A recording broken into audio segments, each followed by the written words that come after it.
ਕੀ ਨਹੀਂ ਬਣਾਇਆ ਹੈਗਾ ਸੀ ਪੈਕ ਉਹਨਾਂ ਦਾ ਵੇ ਮੋਟਰ ਵੀ ਉਹਨਾਂ ਨੇ ਤੁਹਾਨੂੰ ਬਣਾ ਕੇ ਦਿੱਤੀ ਏ ਮੋਟਰ ਵੀ ਬਣਾ ਕੇ ਉਹਨੇ ਇਹਸਾਨ ਕਰ ਦਿੱਤਾ ਉਹਨਾਂ ਨੇ ਇਹਸਾਨ ਕਰ ਦਿੱਤਾ ਕਿਤਾਬਾਂ ਤੇ ਉਹਨੇ ਫ੍ਰੀ ਬੰਦ ਕਰ ਦਿੱਤੀਆਂ ਸਟੂਡੈਂਟ ਵਾਸਤੇ ਕਿਨੇ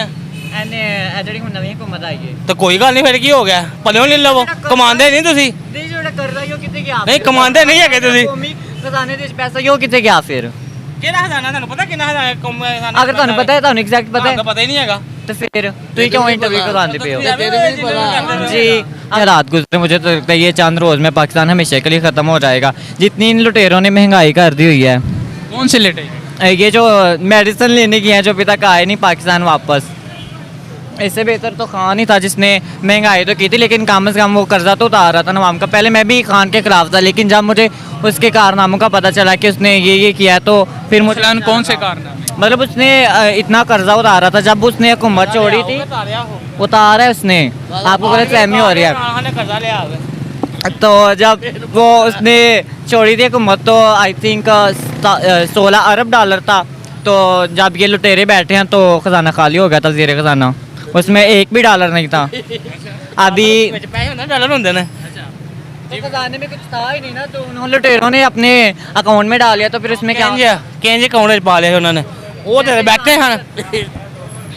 ਇਮਰਾਨ ਖਾਨ ਦੀ ਕੋਈ ਇੱਕ ਹੀ ਸ਼ੈ ਬਣਾ ਲਈ ਜਿਹੜੀ ਉਹਨੇ 3.5 ਸਾਲਾਂ ਵਿੱਚ ਬਣਾਈ ਹੈ। उन्होंने क्या किया था ਕੀ ਨਹੀਂ ਬਣਾਇਆ ਹੈਗਾ ਸੀ ਪੈਕ ਉਹਨਾਂ ਦਾ ਵੇ ਮੋਟਰ ਵੀ ਉਹਨਾਂ ਨੇ ਤੁਹਾਨੂੰ ਬਣਾ ਕੇ ਦਿੱਤੀ ਏ ਮੋਟਰ ਵੀ ਬਣਾ ਕੇ ਉਹਨੇ ਇਹਸਾਨ ਕਰ ਦਿੱਤਾ ਉਹਨਾਂ ਨੇ ਇਹਸਾਨ ਕਰ ਦਿੱਤਾ ਕਿਤਾਬਾਂ ਤੇ ਉਹਨੇ ਫ੍ਰੀ ਬੰਦ ਕਰ ਦਿੱਤੀਆਂ ਸਟੂਡੈਂਟ ਵਾਸਤੇ ਕਿਨੇ ਐਨੇ ਇਹ ਜਿਹੜੀ ਹੁਣ ਨਵੀਂ ਹਕੂਮਤ ਆਈ ਹੈ ਤਾਂ ਕੋਈ ਗੱਲ ਨਹੀਂ ਫਿਰ ਕੀ ਹੋ ਗਿਆ ਭਲਿਓ ਨਹੀਂ ਲਵੋ ਕਮਾਉਂਦੇ ਨਹੀਂ ਤੁਸੀਂ ਨਹੀਂ ਜਿਹੜਾ ਕਰਦਾ ਉਹ ਕਿੱਥੇ ਗਿਆ ਨਹੀਂ ਕਮਾਉਂਦੇ ਨਹੀਂ ਹੈਗੇ ਤੁਸੀਂ ਕੌਮੀ ਖਜ਼ਾਨੇ ਦੇ ਵਿੱਚ ਪੈਸਾ ਉਹ ਕਿੱਥੇ ਗਿਆ ਫਿਰ ਕਿਹੜਾ ਹਜ਼ਾਨਾ ਤੁਹਾਨੂੰ ਪਤਾ ਕਿੰਨਾ ਹਜ਼ਾਨਾ ਅਗਰ ਤੁਹਾਨੂੰ ਪਤਾ ਹੈ ਤੁਹਾਨੂੰ ਐਗਜ਼ੈਕਟ ਪਤਾ ਹੈ ਪਤਾ ਹੀ ਨਹੀਂ ਹੈਗਾ तो फिर तुम क्यों इंटरव्यू करवाते पे हो जी अगर आइडिया है तो ता ही बोल रहे हैं। अच्छा भाई जान तुम ही सुनाओ तबीयत ठीक है अल्लाह मौजूदा हालात मुतमिन हो मौजूदा हालात मुतमिन हो ਨਹੀਂ ਕਦੀ ਵੀ ਨਹੀਂ ਹੈਗੇ ਮਹਿੰਗਾਈ ਬਹੁਤ ਹੈ कौन जिम्मेदार है ਇਹਦਾ ਜ਼ਿੰਮੇਦਾਰ ਪੂਰੀ ਸਿਆਸਤ ਹੈ ਪੂਰੀ ਸਿਆਸਤ ਇਮਰਾਨ ਖਾਨ ਕਿੱਥੇ ਨਵਾਜ਼ ਸ਼ਰੀਫ ਕਿੱਥੇ ਜ਼ਰਦਾਰੀ ਸਾਰੇ ਟੋਟਲ ਹਕੂਮਤ ਹੈ ਜ਼ਿੰਮੇਦਾਰ ਹੈ ਆਵਾਮ ਦੇ ਹੱਕ 'ਚ ਕੋਈ ਵੀ ਨਹੀਂ ਬੋਲਦਾ ਸਿਰਫ ਆਪਣੀਆਂ ਜੇਬਾਂ ਭਰਦੇ ਨੇ। अच्छा कोई भी नहीं कोई सियासतदान नहीं मुल्क ਕੋਈ ਵੀ ਨਹੀਂ ਠੀਕ ਹੈਗਾ ਨਵਾਜ਼ ਸ਼ਰੀਫ ਵੀ ਨਹੀਂ ਠੀਕ ਹੈਗਾ ਉਹਨੇ ਵੀ ਆਪਣੀਆਂ ਜੇਬਾਂ ਭਰੀਆਂ ਉਹਨਾਂ ਨੇ ਕੀ ਕੀਤਾ ਹੋਰ ਹਾਂ लेकिन ਸਾਰਿਆਂ ਕੰਮ ਉਹਦੇ ਆਪਣੇ ਨੇ ਸਰੀਆ ਔਰ ਆਪਣੀ ਕੰਪਨੀ ਦਾ ਸੀਮਤ ਉਹਦਾ ਆਪਣਾ ਵੇ ਸਿਰਫ ਸੀ ਪੈਕ ਬਣਾ ਕੇ ਸਾਨੂੰ ਦੇਖ ਰਿਹਾ ਐਪਲ ਬਣਾ ਕੇ ਸਾਨੂੰ ਦੇਖ ਰਿਹਾ ਕੀ ਕੀਤਾ ਆਵਾਮ ਵਾਸਤੇ ਕੀ ਕੀਤਾ ਉਹਨੂੰ ਆਵਾਮ ਵਾਸਤੇ ਕੁਝ ਕਰਨਾ ਚਾਹੀਦਾ ਉਹਨੂੰ ਆਵਾਮ ਵਾਸਤੇ ਕੁਝ ਕਰਨਾ ਚਾਹੀਦਾ ਪਰ ਸਰਕਾਰ देखो डेढ़ साल तक हुकूमत की थी पीडीएम ने जिहदे अंदर सारी सियासी जमातां ने लेकिन वो कहंदे ने ਉੱਥੇ ਜਾ ਕੇ ਉਹਨੇ ਮੁਆਹਦੇ ਕੀਤੇ ਹਨ ਠੀਕ ਹੈ ਉਹ ਤਾਂ ਪੂਰੇ ਹੋਣੇ ਹੀ ਹੋਣੇ ਹਨ ਨਾ ਤੇਰੇ ਅਸੀਂ ਕਿਥੋਂ ਬਾਹਰੋਂ ਲੈ ਨਹੀਂ ਸਕਦੇ ਸਵਾਏ ਅਮਰੀਕਾ ਤੋਂ ਲੈ ਸਕਦੇ ਹੋ ਸਵਾਏ ਅਮਰੀਕਾ ਤੋਂ ਅਸੀਂ ਕਿਤੋਂ ਵੀ ਨਹੀਂ ਲੈ ਸਕਦੇ ਮੁਆਹਦੇ ਹੋਏ ਨੇ ਤਾਂ ਤੇਲ ਕਿਉਂ ਵਧਣਾ ਹਰ ਸ਼ੈ ਤਾਂ ਹੀ ਵਧਣੀ ਹੈ ਤੇਲ ਵਧਣਾ ਹਰ ਸ਼ੈ ਵਧਣੀ ਹੈ ਤੁਹਾਡੀ ਪਾਕਿਸਤਾਨ ਦੀ ठीक है। अच्छा 1.5 साल जिस तरह इन्होंने हुकूमत की थी इन्हों का कहना है कि 3.5 साल के अंदर इमरान खान मुल्क नो डिफाल्ट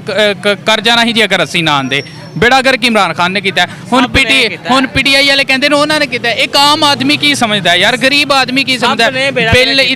बिल इतने ज्यादा आ रहे हैं सब ने बेड़ा गर्क किया है फिर आवाम का कौन कोई भी नहीं सोचता आवाम का कोई भी नहीं पैसा सोचता अगो आवाम का फ्यूचर पाकिस्तान का एमपी कोई भी है ना ठीक है उन्होंने सीटा तो बनते हो बता देंगे हो पहले अपन जेबां भरते हैं फिर आवाम हल वेचते हैं करना है कि नहीं करना उस हुकूमत मुक जाती है। अच्छा आवाम का पाकिस्तान का फ्यूचर अगे की देखते पे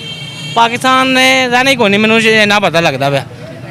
जो हालात है ना इस टाइम मौजूदा पाकिस्तान का नामो निशान भी नहीं रहना है और 10 साल तक। हाँ अच्छा इन्नी महंगाई वेखो माड़ा बंदा ने कितों खाना ये 700 रुपया मजदूरी कमांदा है हाँ 500 रुपये किलो घ्यो होवे उन्हें की खाना तो की अपने बच्चों को पवाना किराए ते रहिंदा होवे ਉਹ ਵਿਚਾਰਾ ਕੀ ਕਰੇਗਾ 1000 ਰੁਪਇਆ ਘਰ ਦਾ ਖਰਚਾ ਹੋਵੇ ਤਾਂ 15,000 ਰੁਪਇਆ ਮਕਾਨ ਦਾ ਕਿਰਾਇਆ ਹੋਵੇ ਬਿਜਲੀ ਦਾ ਬਿੱਲ 15-20,000 ਉਹ ਖਰਚਾ ਪੂਰਾ ਕਰੇ ਤਾਂ ਬਿੱਲ ਧਾੜੇ ਦਾ। ਅੱਛਾ ਇਸਹਾਕ ਡਾਰ ਸਾਹਿਬ ਲੰਡਨ ਚਲੇ ਗਏ ਨੇ ਉਹਨਾਂ ਉੱਥੇ ਜਾ ਕੇ ਸਾਫੀਆਂ ਨਾਲ ਇੱਕ ਪ੍ਰੈਸ ਕਾਨਫਰੰਸ ਕੀਤੀ ਇੱਕ ਸਵਾਲ ਦੇ ਜਵਾਬ ਦੇ ਉੱਤੇ ਉਹ ਕਹਿ ਰਹੇ ਸਨ ਸਾਨੂੰ ਮਜ਼ੀਦ ਮੌਕਾ ਦਿਓ ਅਸੀਂ ਮੁਲਕ ਨੂੰ ਬਿਹਤਰ ਕਰ ਸਕਦੇ ਹੋਰ ਕੋਈ ਨਹੀਂ ਕਰ ਸਕਦੇ ਉਹ ਕਦੀ ਵੀ ਨਹੀਂ ਕਰ ਸਕਦੇ ਕਿਹਾ ਸਾਨੂੰ ਮੌਕਾ ਦਿਓ ਮੈਂ ਨਾ ਕਰ ਹੀ ਨਹੀਂ ਸਕਦੇ ਲੂਣ ਲਈ ਵੀ ਆਏ ਤੇ ਕਹਿੰਦੇ ਨੇ ਅਸੀਂ ਤਜਰਬਾ ਵਾਲੀ ਮੁਲਕ ਨੂੰ ਨਹੀਂ ਸਹੀ ਕਰ ਸਕਦੇ ਇਹਨੂੰ ਘੱਟੋ ਘੱਟ ਜਿੰਨਾ ਇਹਦਾ ਹੋ ਗਿਆ ਨਾ ਨੁਕਸਾਨ ਮੁਲਕ ਦਾ ਇਹਨੂੰ 30 ਸਾਲ ਚਾਹੀਦੇ ਨੇ ਦੁਬਾਰਾ ਖਲੋਣਾ ਆਪਣੇ ਪੈਰਾਂ ਤੇ 30 ਸਾਲ ਤੇ ਮਿਲ ਗਏ ਲੇਕਿਨ ਕੌਣ ਚਲਾਏ ਕੌਣ 30 ਸਾਲ ਕਰੇ ਕੋਈ ਚੰਗਾ ਬੰਦਾ ਆਏਗਾ ਤਾਂ ਫਿਰ ਇੱਕ 47 ਤੋਂ ਲੈ ਕੇ ਹੁਣ ਤੱਕ ਸਾਰੇ ਆ ਕੇ ਤਜਰਬੇ ਹੀ ਕਰਦੇ ਪਏ ਨੇ ਸਾਰੇ ਤਜਰਬੇ ਕਰਨਾ ਹੋਰ ਕਰਨਾ ਕੀ ਇਹਨਾਂ ਨੇ ਹੋਰ ਹੈ ਕੀ ਇਹਨਾਂ ਕੋਲ? ਸਾਡਾ ਹਮਸਾਇਆ ਮੁਲਕ ਉਦੋਂ ਹੀ ਸਾਡੇ ਤੋਂ ਇੱਕ ਦਿਨ ਬਾਅਦ ਆਜ਼ਾਦ ਹੋਇਆ, ਉਹ ਚਾਹੁੰਦੇ ਉਸ ਹਿੱਸੇ ਤੇ ਤੁਰ ਗਿਆ ਜਿੱਥੇ ਹਜੇ ਤੱਕ ਕੋਈ ਅਸੀਂ ਵੀ ਚਾਹੁੰਦੇ ਹੀ ਆ, ਵੇਖੋ ਨਾ ਵੇਖਦੇ ਵੀ ਨਹੀਂ ਹੈਗੇ ਸਾਰੇ, ਵੇਖੋ ਚਾਹੁੰਦੇ ਘੁੰਮ ਰਹੇ ਆ ਹੈਂ? ਚੱਲ ਯਾਰ ਜਾ ਸਹੀ ਇਹ ਵਾਲਾ ਚੰਨ ਮਨਜ਼ੂਰ ਹੈ। ਇਹ ਵਾਲਾ ਚੰਨ ਸਾਨੂੰ ਮਨਜ਼ੂਰ ਹੈ, ਉੱਤੇ ਨਹੀਂ ਜਾਣਾ ਹੈਗਾ, ਉੱਤੇ ਡਾਇਰੈਕਟ ਅੱਲਾ ਕੋਲ ਹੀ ਜਾਣਾ ਵੇ ਹੈ। ਅੱਲਾ ਦਾ ਹੋਣਾ ਫੇਰ ਹੀ ਜਾਇਆ ਜਾਣਾ। ਚਲੋ ਜੀ।